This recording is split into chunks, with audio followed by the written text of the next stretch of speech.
Urgent weather message.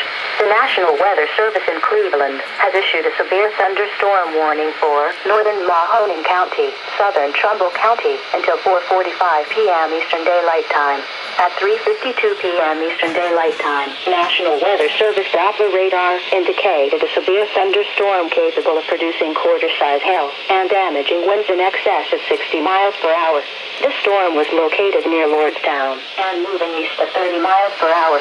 Locations impacted include Youngstown, Boardman, Campbell, Hubbard. This is a dangerous storm.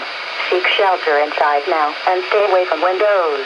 Repeating, a severe thunderstorm warning has been issued until 4:45 p.m. Eastern Daylight Time for the following counties in Ohio: Mahoning and Trumbull.